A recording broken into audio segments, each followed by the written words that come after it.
Hello, Sir Jake. Kumusta po? Redman Toys Raymond here. So, sir, testingin lang natin yung unit na order nyo. The KJ Works CZ Shadow 2 Orange. This is the version with the stainless steel fixed outer barrel and it has stainless steel bushings. Okay. So, yan. So, ito yung magazine niya. Nilagyan ko ng gas, taka BB. Alright. Ilan ba to? 9 pieces na BB. Okay. Tapos, yung side catch, medyo binawasan na natin yung sensitivity niya. Konting-konti lang. Okay. Kasi mas improved naman yung Shadow 2 na orange compared sa original na Shadow 2 na black and blue. Okay. Yung sa mga random open slide, mas mababa, mas konti in dito. Okay? Kaya mas konti yung bawas natin. Okay? So, always remember to keep your trigger finger out. Make sure that the muzzle is always pointed at the safe direction. Okay? So, medyo maganit lang konti. So, lagyan mo na lang ng lube. No? Kung saan kailangan lagyan ng lube. Okay? So, yun. So, for our first test, it will be a FPS test. FPS and blowback test. Okay? So, yung blowback kasi medyo pinapakiramdaman ko lang. Pero usually naman kasi pag nagiging support yung blowback, support yung FPS. Ganun siya, may kinalaman siya doon. Okay? So, tara. So, this is a double action and single action pistol, no? So, single action to. Single action. So, inserting the magazine. Okay, so yan, single action siya. So, single action muna tayo. Firing. Okay. 333.4. Yan. 333. 332.4. Okay. So, ngayon, since this is a double action unit, pistol, okay, kahit sa tulungan is double action siya, testing natin yung double action niya kung gumagana. Kasi baka may sumali ka na competition eh, okay? So, to test or to use the double action, you have to remove the magazine, okay?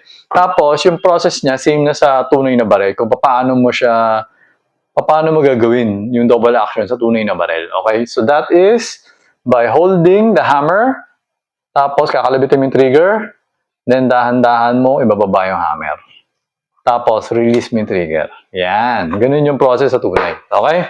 So, ngayon, ang difference nga lang, kasi sa tunay, hindi mo kailangan alisin yung magazine. Nagkataon kasi airsoft to, kaya kailangan alisin. Okay? So, sa airsoft, inaalis dapat. Okay? So, ngayon, ibabalik na natin. So, meron pa tong 5. Tama ba? Tama. 5. Kasi 9 yun. Tatlo pala na putok natin. So, ito yung pang 4. Okay? So, babalikin natin yung magazine. Okay, kasi hindi puputok to pag walang magazine. Okay? So, ngayon, ito na, double action.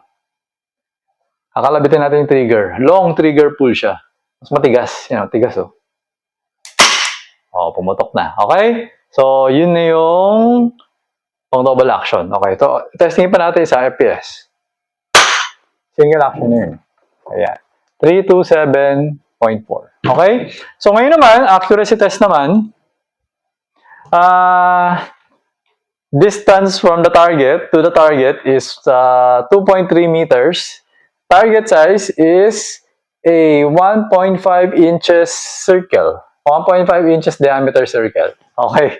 So, wala na kasing space yung mga 2 inches. Kaya, napunta na ako dun sa 1.5. So, mga gitna, mga bilog-bilog na, Okay, so ito. Teka lang, medyo masakit kasi. So, iba yung hawak ko sa kanya sa Shadow 2. Kailangan, dito ko to inaangat. Kasi masakit, tumatama itong beaver tail dun sa buto ko Kaya kailangan talagang nandun sa may taas. Ibang klase. Wait lang. Check natin kung gumagana ba yung safety. Ayan. Okay, gumagana naman. Alright? So, firing. Testing natin. Check natin kung accurate ba. Okay, sa pull. So, medyo siya. Upper left. Okay. Same. Dun pa rin tumama. Okay.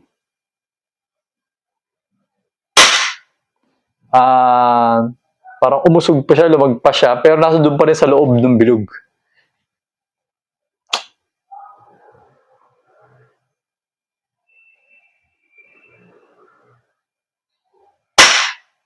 So, 6 o'clock yung hit nung panghuli. Okay, so yan, nag-open na yung slide. So, removing the magazine. Wala ng bala. Okay, so, pull back the slide, hammer down.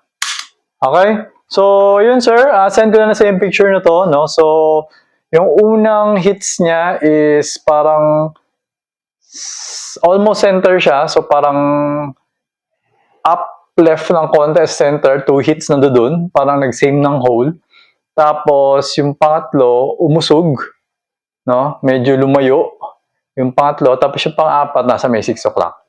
So, send ko sa yung picture nung, yung hits. So, pero basically, yung 1.5 inch na target, tinamaan natin siya. Kahit doon sa 4 shots natin sa pool.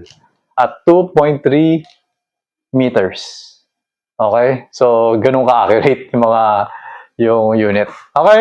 So, ayun sir. Thank you for your order. Until next transaction po, always remember to stay safe, stay great, be good, and be thankful always. God bless po sir. Bye-bye.